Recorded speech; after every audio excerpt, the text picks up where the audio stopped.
So hey guys, তোমরা সবাই কেমন আছো? তো আজকে ভিডিওটা এখান থেকেই শুরু করলাম। তো কিছুদিন আগে হঠাৎ করে আদির কাছে একটা ফোন এসেছিল যে সুন্দরবনে আমরা সবাই মিলে আর কি শো করতে যাব। তো আমরা সবাই মিলে ডিসাইড করলাম যে প্রথমে যাব না, বাট তারপরে যখন ভাবলাম যে না সব গ্রুপ মিলে যাচ্ছে তাহলে গেলে আমাদের মজাই হবে। তো অনেকটা জার্নি করার পর এই নদীটার আমরা ভিউ পেয়েছি। তো আমরা মনে করেছিলাম যে আমরা অনেকটা দূর যাব লঞ্চে করে, বাট গাইস একদমই না। ওখানে গিয়ে জানতে পারলাম যে আমরা এপার থেকে জাস্ট ওপার যাব, মানে 2 সেকেন্ড। আমার আর আদির মনটা পুরো ভেঙে গেছিল। আমি ভাবছিলাম যে এত কষ্ট করে আসলাম শুধু ঘোরার জন্য, বাট ঘুরতে পারলাম না। তো এই দিনকার আমাদের সবাইকে দেখে মনে হবে যে আমরা সবাই খুব খুশি।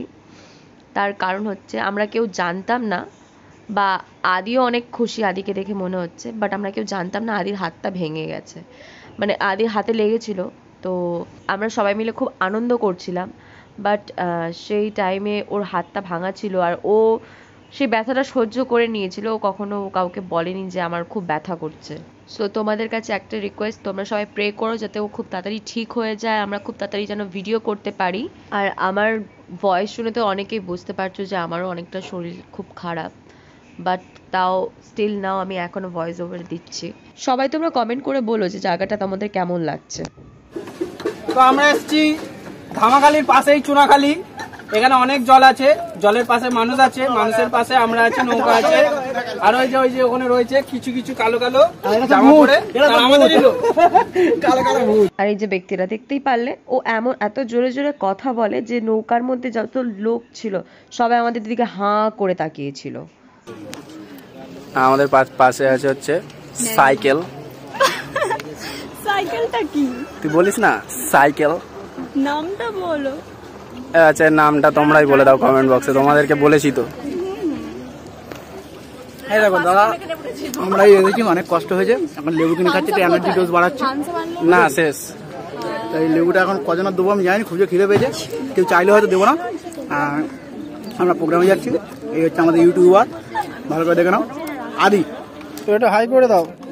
হ্যালো হাই বাই, হাই করে দাও। তোমার নামটা বলো। কি মন্ডল? তোমাদের সবাইকে একটাই রিকোয়েস্ট যে তোমরা যদি চুনাখালি থেকে কেউ আমাদের এই ভিডিওটা দেখো তাহলে কমেন্ট বক্সে গিয়ে কিন্তু কমেন্ট করতে পারো।